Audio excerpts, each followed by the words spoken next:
Muy buenas tardes, sean todos bienvenidos al noticiero informativo de Noticias de Honduras a través de Radio Miguel Antoni Siglo XX y HondurasEnSusManos.info.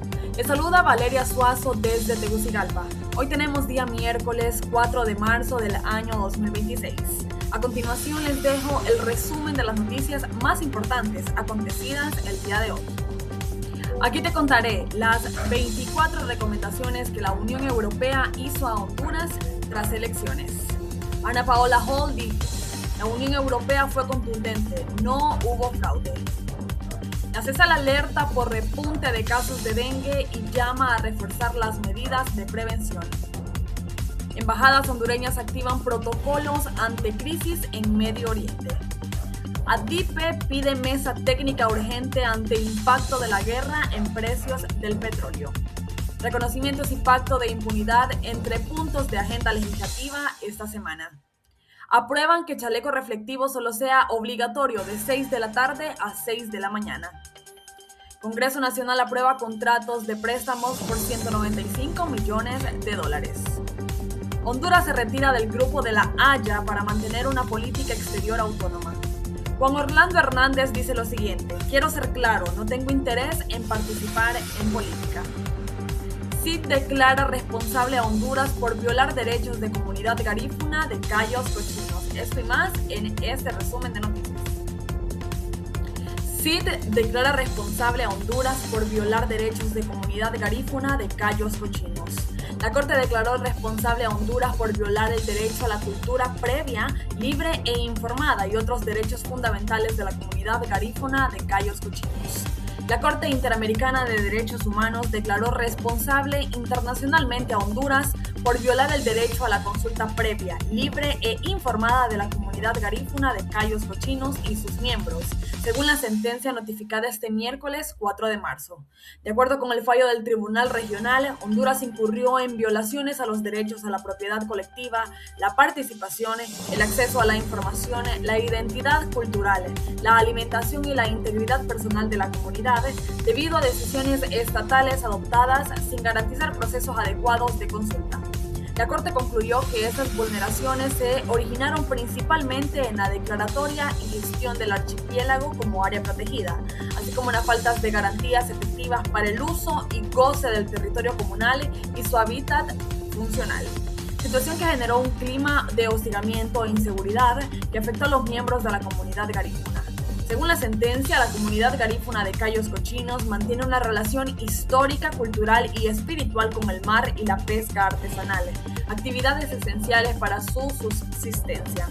Aunque obtuvo títulos de dominio pleno entre 2006 y 2007, el Estado adoptó medidas administrativas y legales sobre el territorio sin asegurar su participación efectiva. El tribunal señaló que el derecho a la propiedad colectiva de los pueblos indígenas y tribales incluye el acceso y uso de recursos marinos tradicionalmente utilizados, por lo que el Estado debía garantizar el disfrute efectivo de estos espacios como condición indispensable para preservar la identidad cultural y la vida comunitaria.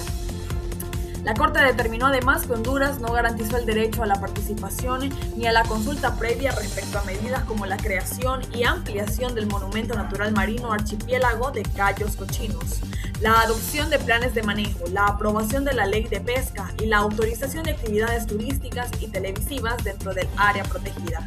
Asimismo, el fallo establece que las restricciones temporales derivadas de la realización de programas televisivos y el incremento de actividades turísticas afectaron la pesca artesanal, impactando directamente la alimentación y las prácticas culturales de la comunidad, lo que contribuyó a la pérdida del control efectivo del territorio. Honduras crea oficina para fortalecer comercio exterior. La Oficina Presidencial del Comercio Exterior será responsable de la formulación, evaluación y administración general del régimen de comercio exterior. El Consejo de Ministros aprobó la creación de la Oficina Presidencial del Comercio Exterior, una nueva instancia adscrita a la Presidencia de la República que tendrá a su cargo la coordinación y dirección de la política de comercio exterior y las negociaciones comerciales de Honduras. La decisión fue adoptada durante el segundo Consejo de Ministros de la actual administración, celebrado este martes en Casa Presidencial y encabezado por el presidente de la República, Nasri Asfura, mediante la aprobación del Decreto Ejecutivo PCM-006-2026. De acuerdo con el decreto, la Oficina Presidencial de Comercio Exterior funcionará como un ente desconcentrado de la Presidencia, responsable de la formulación, evaluación y administración general del régimen de comercio exterior del país. La nueva entidad estará dirigida por un comisionado presidencial con un rango de secretario de Estado, quien reportará directamente al titular del Poder Ejecutivo, con el propósito de garantizar una conducción estratégica y coordinada de las relaciones comerciales internacionales. Asimismo, el decreto establece que todas las funciones que actualmente desempeña la Subsecretaría de Integración Económica y Comercio Exterior de la Secretaría de Desarrollo Económico serán trasladadas a la OPCE una vez entre en vigencia normativa. En ese contexto, pasarán a formar parte de la nueva oficina la Dirección General de Integración Económica y Política Comercial, la Dirección General de Administración y Negociación de Tratados y la Misión Permanente de Honduras ante la Organización Mundial del Comercio, dependencias que anteriormente operaban bajo la estructura de dicha subsecretaría. El documento oficial señala que el sector externo constituye un pilar fundamental para la economía hondureña, tomando en cuenta que el valor de las exportaciones ha representado en promedio el 43% del Producto Interno Bruto durante los últimos 15 años, mientras que el índice de apertura comercial se sitúa alrededor del 106% en el mismo periodo.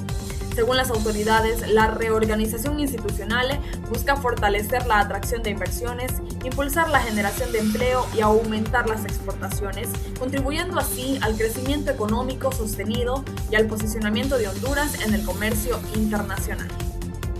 Juan Orlando Hernández dice: "Quiero ser claro, no tengo interés en participar en política". La candidata de Libre y su representante ante el CNE quedaron, como dirían en mi pueblo, atolondrados después del contundente rechazo, escribió el exmandatario, quien reiteró que no quiere participar en política.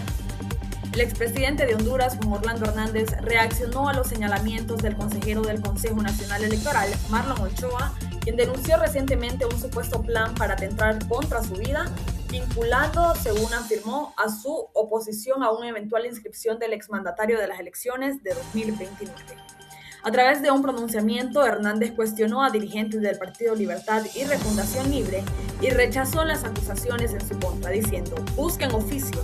La candidata de Libre y su representante ante el CNE quedaron, como dirían en mi pueblo, atolondrados después del contundente rechazo del pueblo en las pasadas elecciones, expresó. El exgobernante añadió que durante años toleró ataques políticos y acusaciones en su contra. También dijo: "Durante años toleré ataques y mentiras, ya es suficiente. Entiendo que busquen a quién culpar por su derrota, pero aquí los únicos responsables son ustedes". Hernández también hizo referencia a los resultados electorales obtenidos por el oficialismo, diciendo: "19% de los votos siendo el partido de gobierno". Ese fue un mensaje claro y contundente del pueblo hondureño.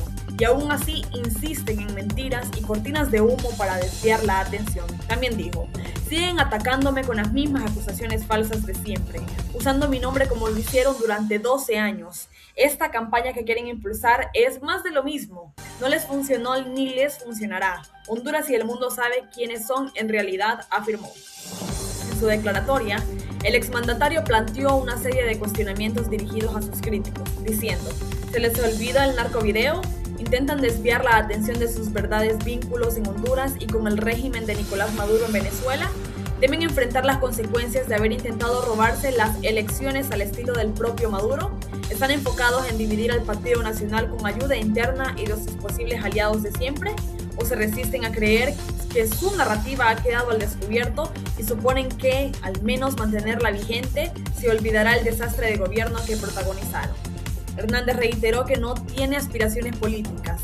"Quiero ser claro, no tengo interés en participar en política. Mi familia y yo estamos enfocados en priorizar y valorar cada momento juntos, agradecidos por el tiempo que Dios nos ha dado. Pero también he decidido contar la verdad, aunque eso incomode a algunos". Marlon Ochoa aseguró que Juan Orlando Hernández buscará la elección. Las declaraciones del exmandatario surgen luego de que el consejero del CNE, Marlon Ochoa, denunciara públicamente un supuesto plan para asesinarlo, señalando que uno de los motivos sería su oposición a una eventual candidatura presidencial de Hernández en 2029. diciendo: quiere limpiar el CNE de cualquier persona que se pudiese oponer de la inscripción de Juan Orlando Hernández en 2029 y según es sabido, él viene para inscribirse, por eso quieren que no esté yo, adujo el representante del Partido Libre en el órgano electoral. Ochoa sostuvo que ha solicitado medidas de protección internacional ante lo que considera riesgos contra su integridad en medio de la creciente tensión política posterior al proceso electoral. Honduras se retira del Grupo de la Haya para mantener una política exterior autónoma. Honduras anunció este martes su retiro del Grupo de la Haya, argumentando que su objetivo es mantener una política exterior soberana y equilibrada. El gobierno de Honduras anunció este martes su retiro del denominado Grupo de la Haya, liderado por Colombia y Sudáfrica, con el objetivo de mantener una política exterior soberana, autónoma y equilibrada, diciendo: esta decisión obedece a la firme convicción de que la política exterior hondureña debe ejercerse de manera soberana, autónoma y equilibrada, sin adscribirse a bloques cuyas dinámicas pueden comprometer la independencia de criterio que debe caracterizar la acción exterior del Estado, indicó la Secretaría de Relaciones Exteriores y Cooperación Internacional del país centroamericano en un comunicado. Señaló además que ya ha remitido las notificaciones oficiales a las compresidencias del grupo para formalizar y hacer efectivo su retiro. Pese a su salida, Honduras reafirmó su compromiso irrestricto con el derecho internacional humanitario y la protección de civiles en conflictos armados y en pleno respeto a los derechos humanos. También reiteró su apoyo decidido al multilateralismo, la solución pacífica de las controversias y a la promoción de una paz justa y duradera en medio del Oriente. El gobierno hondureño aseguró además que continuará participando activamente en los foros y mecanismos de las Naciones Unidas, promoviendo el diálogo constructivo y las soluciones negociables con la vía legítima para alcanzar la paz y la justicia internacional. El Grupo de la Haya fue creado en enero de 2025 por Bolivia, Colombia, Cuba, Honduras, Malasia, Namibia, Senegal y Sudáfrica en respuesta a la grave crisis humanitaria en la Franja de Gaza. Ahora te contaré algunas iniciativas de gobierno que han planteado desde el Congreso Nacional los diputados. Proponen monitoreo electrónico a agresores y parqueo gratis en centros comerciales. La protección de víctimas de violencia doméstica, obras de apoyo al sector salud y educación forman parte de las iniciativas presentadas ante el Pleno. Una serie de iniciativas de ley fueron presentadas este martes durante la sesión del Pleno del Congreso Nacional, abarcando propuestas en materia de protección a la mujer, salud, educación e inclusión social. En el marco del Día Internacional de la Mujer, la diputada Kiritza Pérez presentó un proyecto orientado a implementar el monitoreo electrónico de agresores contra mujeres. La iniciativa plantea que, mediante dispositivos tecnológicos colocados en el tobillo, se supervise el cumplimiento de medidas restrictivas dictadas por los tribunales como mecanismo para reforzar la protección de las víctimas de violencia domésticas y así evitar tragedias. Por su parte, la diputada liberal Saraí Espinal introdujo una moción para que la Secretaría de Salud gestione la construcción de un hospital en el municipio del Porvenir Francisco Morazán con el fin de ampliar la cobertura médica en la zona. En la misma línea social, la diputada María Fernández Sandres propuso la creación de un centro integral de cuidado del adulto mayor en los valles de Santa Bárbara, mientras que Ariana Vanegas solicitó la asignación de una ambulancia para el Hospital San Isidro en Tocoa, Colón. En el ámbito económico, el diputado Godofredo Fajardo planteó una iniciativa para que los centros comerciales no cobren estacionamiento a los clientes que acrediten un consumo mínimo de 300 lempiras. Asimismo, la diputada Alia Cafati presentó un decreto enfocado en empoderar a mujeres víctimas de violencia doméstica, promoviendo oportunidades laborales para madres que buscan independencia económica y romper el ciclo del abuso.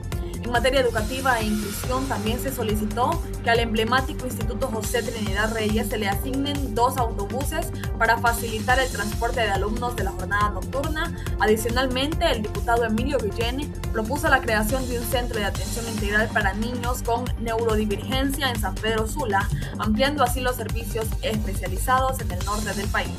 Esas fueron algunas de las propuestas presentadas durante la sesión del Pleno de este martes. La CESAL alerta por repunte de casos de dengue y llama a reforzar las medidas de prevención. En las primeras 7 semanas del 2026 se contabilizaron 1.393 casos. La incidencia de esta enfermedad superó el umbral de éxito y se ubicó en la fase de seguridad. Los casos de dengue en el territorio están aumentando y hasta las primeras 7 semanas del 2026, la Secretaría de Salud CESAL contabiliza un total de 1.393 pacientes con esta enfermedad. Las autoridades de la Unidad de Vigilancia de la Salud, en conferencia de prensa, hicieron el llamado a la población a reforzar las medidas para la eliminación del mosquito transmisor que causa esta enfermedad. Del total de casos, hay 22 que son por dengue grave. El resto se registran como dengue con y sin signos de alarma. Omer Mejía, jefe de la unidad, resaltó que de los 4 serotipos del dengue existentes, el que circula en el territorio es el serotipo 3, uno de los que puede provocar que una persona se agrave tras la picadura del mosquito. También dijo: esto nos da la indicación de que todas las personas que presenten fiebre, dolor de la parte de atrás de los ojos, acompañado de dolor muscular y dolor de cabeza, acuda al establecimiento de salud más cercana, dijo. Alertó a la población que si además de esos signos se presentan vómito y erupciones en el abdomen, son signos de peligro, por lo que se debe buscar atención médica de inmediato. El mayor número de casos se registran en las ciudades de San Pedro Sula y Tegucigalpa, así como en los departamentos de Atlántida, Choluteca y Lloro. Afortunadamente no se reportan fallecidos este año por la picadura del mosquito transmisor, aseguró el jefe de la Unidad de Vigilancia de la Salud. Los casos de dengue que se registran en lo que va de este año provocó que la enfermedad superara el umbral de éxito del canal endémico de la CESAL, llegando a nivel de seguridad. Eso quiere decir que la incidencia del dengue en el territorio, aunque es alta, está controlada. Sin embargo, para evitar que el número de enfermos siga incrementando y que la enfermedad pueda llegar a niveles de alarma, es necesario el compromiso de todos, advirtió Mejía. También dijo: el dengue es una enfermedad que no nos da tregua, no podemos bajar los brazos. En este momento la enfermedad del dengue estaba en una fase de éxito y ha pasado a una fase de seguridad. Es decir, que vamos con una tendencia de forma ascendente, dijo. El funcionario también afirmó que ante el repunte de casos, desde la CESAL se están fortaleciendo las medidas de prevención. También dijo: se han fortalecido las jornadas de fumigación, abatización, eliminación de criaderos, inspección casa a casa y campañas educativas, en coordinación con gobiernos locales, centros educativos y organizaciones comunitarias, aseguró. Sin embargo, también recordó que la prevención es responsabilidad de todos los sectores. Por ello, hizo un llamado a la población a mantener sus hogares limpios, eliminar recipientes que acumulen agua, tapar pilas y barriles, limpiar canaletas y permitir el ingreso del personal de salud debidamente identificado. Honduras cerró el 2025 con un total de 17.368 casos de dengue y 4 fallecidos. Muchísimas gracias por permanecer conectados con su noticiero informativo Honduras en sus buenas noticias a través de Radio TV Millandonis Siglo XX.